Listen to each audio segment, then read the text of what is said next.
Здравствуйте, дамы и господа предприниматели. Я Артем Галухин, вы на канале Startuppers. Здесь разбираемся в том, что такое IT-бизнес, какие у него есть тонкости, как работает автоматизация бизнеса, ну и прочие вопросы, которые волнуют предпринимателей, нас с вами тоже будем разбирать. Сегодня тема, навеянная комментариями, был вопрос, как найти бизнес-партнера, как понять, что он адекватный. Вот и давайте разбираться. Здесь, в общем смысле, искать партнера в IT-бизнес или в обычный бизнес невелика разница, там есть некоторые нюансы, но я думаю, что видео будет полезно всем, кто занимается предпринимательской деятельностью или планирует, и уже нашел партнеров или планирует искать. Расскажу и свой опыт, и некоторые наблюдения. Предлагаю переходить к презентации. Собственно, как найти бизнес-партнера. Во-первых, давайте начинать с проблем, как обычно. В чем тут проблематика? Одному бизнес не сделать. Здесь я имею в виду, что, в теории вы можете как один основатель и там генеральный директор, собственник, предприниматель выступать, но в целом вам рано или поздно нанимать людей придется, а может быть, если что-то более-менее серьезное хотите сделать, то и привлекать партнеров. Вот, в трудоемких или наукоемких темах еще сложнее, потому что там невозможно в себе прям сочетать все компетенции сразу. То есть вы где-то будете сильнее, но где-то явно будете просаживаться. То есть одному здесь сложно все это вытащить. А в IT-бизнесе особенно сложно быть еще и технарем сильным, и при этом уметь и продавать, и управлять бизнесом. И главное, это тут проблема, собственно, ключевая для этого видео. Независимо от ниши, вообще от того, чем вы занимаетесь, в целом непонятно, где искать партнера, как его искать, и как понять, что стоит работать с тем или иным человеком. Сегодня разбирать будем 3 главных вопроса касательно поиска бизнес-партнера. Собственно, кого искать, где искать и каким образом это делать. Мне кажется, по моим наблюдениям, что бизнес-партнера найти, наверное, сложнее, чем себе вторую половинку для жизни, потому что супруга или супругу потенциальную найти относительно проще, потому что хотя бы по природе вы знаете, что вам друг от друга надо. С бизнес-партнером же все гораздо сложнее, потому что здесь тонкая химия, непонятно, кто с чем будет работать, как делить ответственность. Но давайте, собственно, разбираться. И начинаем с того, кого, где и как искать. После разбора этих вопросов я расскажу, как я сам искал, какой опыт получил и что я вам советую, что я вам не советую делать. Я искал, сразу скажу, так забегая вперед, что я искал, начиная от друзей и родственников, и работал, с друзьями и с родственниками, и заканчивая вообще по объявлениям рандомными людьми, которые просто приходили, мы с ними общались и пытались вместе что-то делать. Так, и начинаем с вопроса, кого, собственно, искать. И прежде чем ответить на этот вопрос, нужно начать вообще с себя, проанализировать, а кто вы, кем вы себя видите в бизнесе, потому что часто эго берет верх в любой ситуации, и мы начинаем говорить, что я там буду и это, и то, и самый главный, и рулить всеми потоками, и продавать. Да мне вообще человек нужен там условно ассистентом, а не партнером полноправным. И это первая ошибка, из-за которой я видел, как бизнесы рушились, не раз видел, когда люди еще до того, как у них там бренд появился, у нас студия, мы занимались брендингом, и были ситуации, когда люди ругались еще до того, как у них бизнес, собственно, был запущен, и когда мы логотипом успевали закончить разработать. Вот, поэтому здесь надо немножко усмирить свое эго и серьезно подумать, кто вы сами. И вы сами, кстати, будете кем-то, видимо, из вот этой классификации. Искать можно, например, коммерческого или административного партнера, или кого-то из такого разряда специальностей, которые более-менее понятны. Понятно, я имею в виду, что они... человек, если умеет продавать, можно с ним об этом поговорить, Если вы ищете следующий пункт технического и интеллектуального партнера, то тут уже гораздо сложнее, потому что объем знаний, скорее всего, которым обладает человек, он довольно специфический, технический, и вы ищете человека, который обладает знаниями, в которых вам сложнее всего, сложно даже разобраться будет. То есть даже собеседуя такого человека, вам, скорее всего, сложно будет понять, что он знает, что он не знает, насколько он компетентен, насколько некомпетентен. Также можете искать второго номера, например, то есть вы выступаете в роли главного основателя бизнеса, генерального директора, и вы ищете себе кого-то из партнеров типа коммерческого директора, технического директора, то есть людей, которые не выступают в роли первого лица. Также вы можете и наоборот искать первый номер, это тоже нормально. Если вы хотите, например, заниматься продажами или разработкой, и вам вообще неохота вот это вот все организовывать, компанию какие-то рулить этими потоками денежными, бухгалтерии отчитываться, нести ответственность за всю эту историю, рулить, нанимать людей, это вполне нормально, не хотеть этого всего. И те, кто не пробовали, они, может быть, очень хотят это все попробовать, но когда ты это попробовал, поделал, уже начинаешь более к этому относиться так. Работа и работа, Здесь как бы вопрос как раз в эго упирается. Также вы можете искать инвестора, то есть, например, партнера с деньгами, который будет финансировать ваши какие-то начинания, либо вы можете быть условно идеологом, стартапером, то есть у вас есть проект, но у вас нету под него инвестирования. Или вы можете искать кого-то, у вас есть деньги, вот вы ищете, собственно, идеолога-стартапера, в кого бы вложиться, чтобы приумножить ваш капитал. Где искать? Здесь вопрос, среди кого скорее искать. То есть можно искать, первое обычно, что в голову приходит, среди друзей. Возможно, у вас есть друзья, которые обладают теми компетенциями, которые бы вам хотелось рядом с собой в бизнесе получить, и в таком случае почему бы и не начать с друзей. Иногда можно и с родственниками тоже делать бизнес, работать вообще. Здесь нет такого золотого правила, на мой взгляд, и по моему опыту, что там нельзя работать с друзьями и с родственниками, потому что есть разные друзья, есть разные родственники, и как и люди все разные, независимо от того, являются ли они вам кем-то. С кем-то можно работать, а с кем-то нельзя. Вот, и тут понятно, да, что когда вы сталкиваетесь об деньги, об какую-то там ответственность, об споры, об склоки, можно растерять какие-то отношения, но здесь все тоже вопрос взаимоотношений как бы. И вопрос серьезности, что ли, бизнеса. И вопрос компетенции, да, самое главное. Можно искать среди партнеров и коллег, что, на мой взгляд, один из лучших, наверное, вариантов. То есть, если вы с кем-то занимались именно деловым таким взаимодействием, то есть работали с кем-то на заказ, например, это ваш заказчик бывший или ваш исполнитель там бывший, а вы делали какой-то заказ, или это коллега по работе, то есть, может, вы работали там в одном отделе, а он в другом, и вот вы знаете, что вы можете вместе что-то там замутить, и это замечательное, на самом деле, взаимодействие.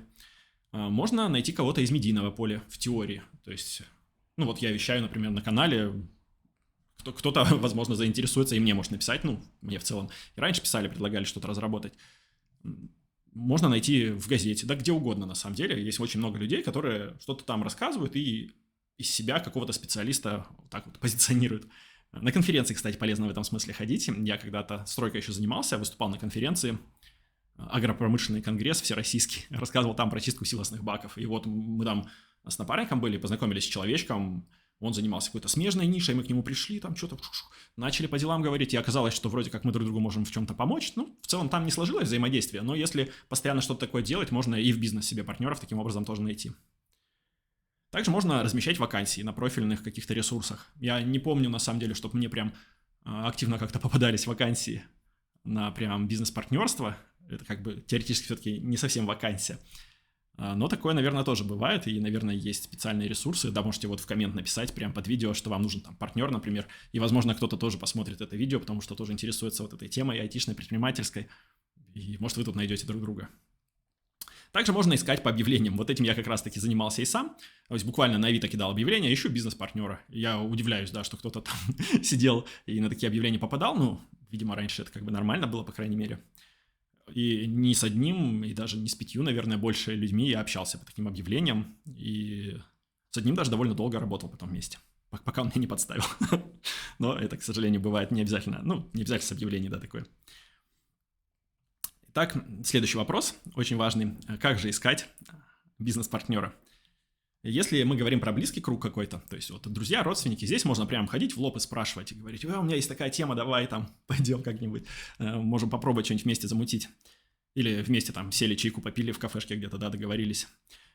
Если чуть пошире смотреть, то здесь включается понятие нетворкинга, когда можно уже знакомых цеплять, то есть раскидывать информацию по соцсетям, пытаться выловить не из первого своего круга людей, а чуть пошире взять. Но чтобы была хоть какая-то рекомендация, хоть кто-то вас связывал. Также, если ищете по профильным ресурсам, конференциям, я уже, в принципе, раскрыл эту тему, здесь все сводится к тому, что нужно просто знакомиться, понимать вообще, чем человек занимается, и если занимается чем-то вам близким, то предлагать сотрудничество, на пробу хотя бы какое-то. Если размещаете вакансии, здесь тоже в целом все понятно. Надо, главное, разобраться с ресурсами, где это правильно делать. Это в соцсетях можно, я думаю, специальных групп накопать кучу, где люди так вот нетворкают и знакомятся. Есть и, может, на HeadHunter даже можно разместить, я не знаю, как бы. Директоров-то понятно, что там ищут, может, и партнеров также тоже ищут.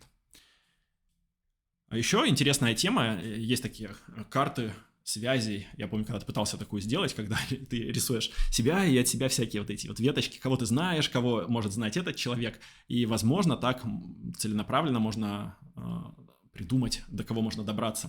То есть это тоже нетворкинг, но такой, более глубокий, осознанный, потому что здесь вы выбираете прям целенаправленно того, до кого вам нужно достучаться, и пытаетесь достучаться.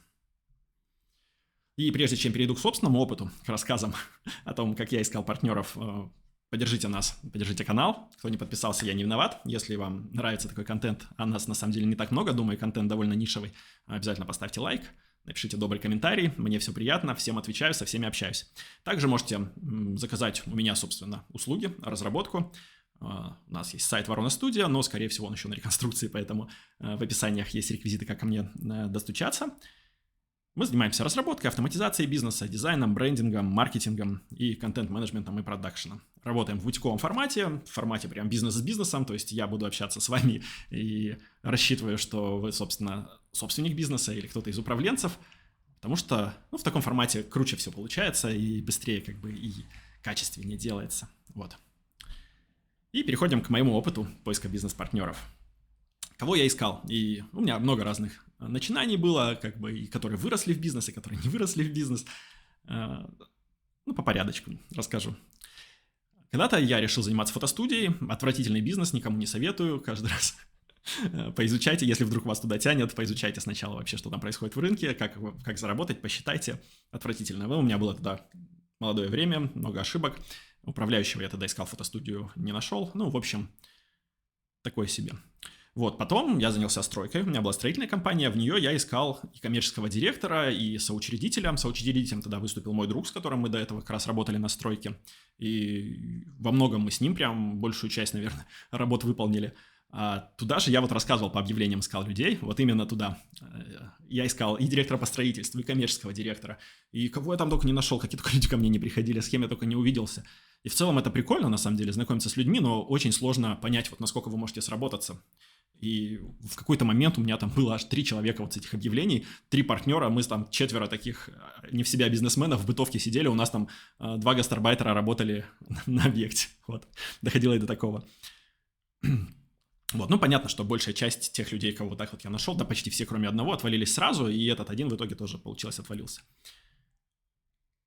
Потом была у нас история со стартапом, там уже нужны были из разных ниш, то есть люди, то есть нужен был и инвестор, и коммерческий директор, и генеральный, вот я выступал как раз, и по разработке ребята у нас были, то есть кто потенциально был бы техническим директором, вот, там как раз все довольно быстро развалилось, и здесь как раз был вопрос компетенции, но тем не менее найти людей тогда получилось, и в основном это был вот такой нетворкинг, там, да по соседям буквально прошли, как бы в бизнес-центре, и нашли людей. Дизайн-студия, следующее мое начинание, оно было в семейном формате, и, соответственно, я там выступал в роли генерального директора и за разработку отвечал, а мне нужен был партнер, как бы креативный директор, кто за дизайн, за вот это вот все будет отвечать, и менеджер. И как раз здесь Лена, у меня жена, замечательно вписалась, и мы, в принципе, бабахали тогда все. С 2018 года, по-моему, запустили студию, делали все это в таком семейном формате, и до сих пор, собственно, в таком формате и работаем. И в таком же формате мы запустили YouTube-каналы, только Лена уже выступала в роли продюсера-менеджера, так что это я к тому, что с семьей работать вполне нормально, у меня, по крайней мере, хорошо получается, мы до сих пор не разругались там на этом фоне, а только, в принципе, развивали проекты и зарабатывали на них, и все замечательно происходило. Но не у всех, конечно, так, да, здесь стоит оговориться, у каждого будет по-разному. Сейчас запускаю новый бизнес, он про производство, и здесь я уже прям подошел более осознанно, то есть тоже сидел, думал, кого собрать, как собрать, и мне там был нужен как раз-таки первый номер, то есть я там выступаю таким вторым коммерческим больше директором, мне нужен был генеральный директор, чтобы за все эти процессы отвечать и на месте как бы им разруливать.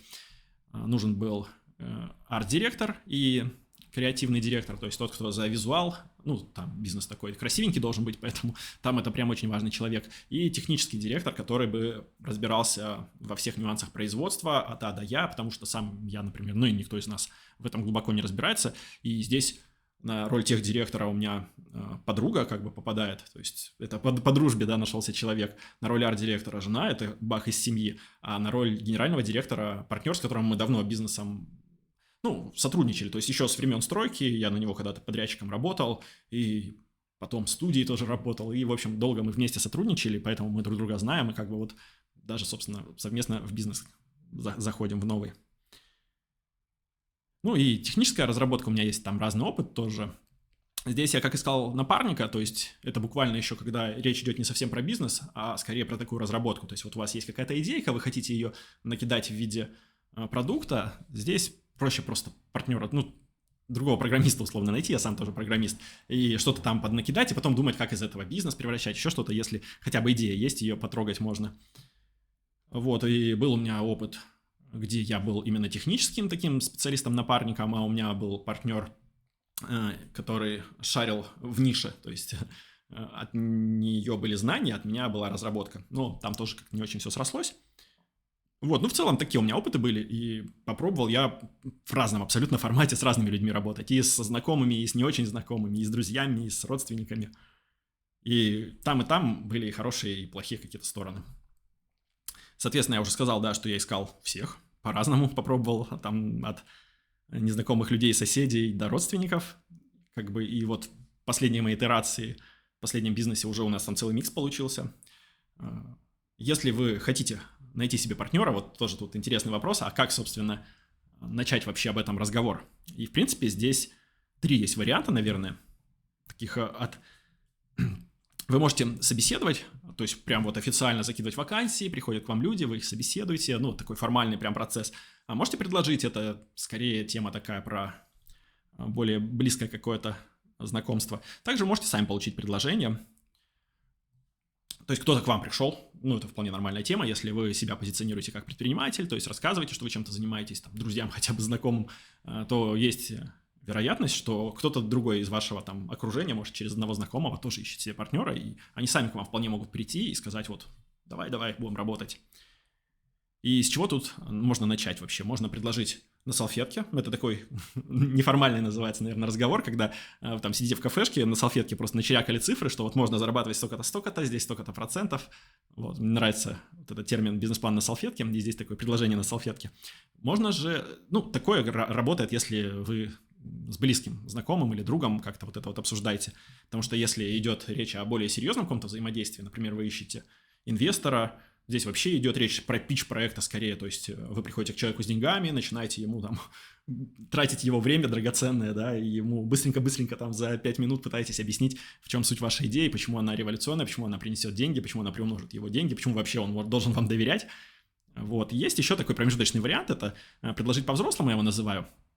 Это имеется в виду, что можно написать бизнес-план какой-то, раскидать там циферки, но искать человека, с кем вы на равных заходите в проект, то есть когда вы не пытаетесь, в общем, выпросить у кого-то финансирование, потому что, ну, это довольно сложно, скажем так, если вы вместе вкладываетесь и вместе что-то начинаете, это гораздо проще. Но иногда, если вы как бы к незнакомым людям приходите, это будет вполне нормально и адекватно именно написать прям развернутое предложение, то есть что вы предлагаете, что вы сами хотите делать, что вы готовы делать, что вы вместе планируете получить, на каких там условиях готовы начинать.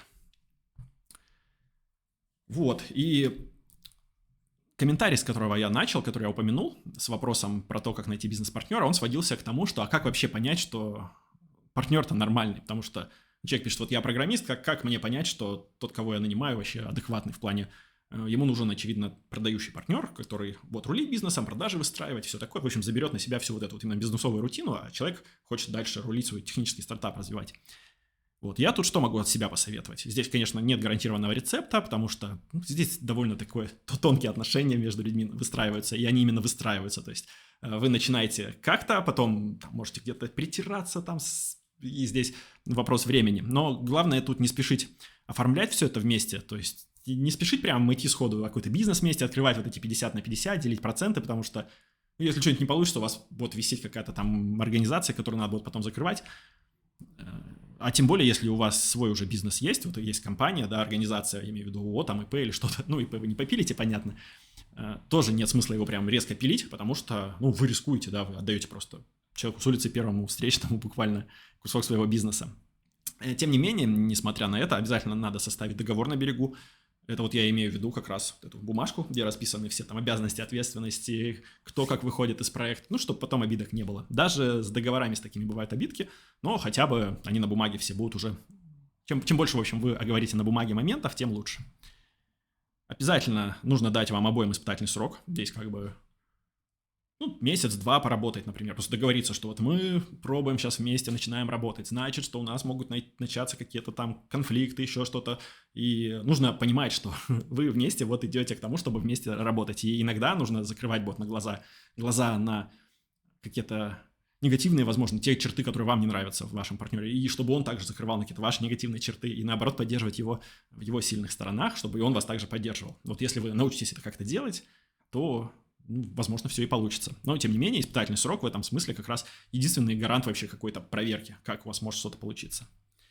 Обязательно нужно заранее раскидать зоны ответственности, это прям как пить дать, и как раз хорошее лекарство от всяких споров, ну, такое превентивная мера, это разделенная ответственность. Если вы договариваетесь, что вот в финансовых вопросах, например, крайнее слово за там, вашим партнером, а в каких-нибудь дизайнерских вопросах за вами, то пусть вот оно так и будет. И если у вас начинается спор, ты говоришь: а это вот моя зона ответственности, я здесь решаю. И 0 обид, 0 обид.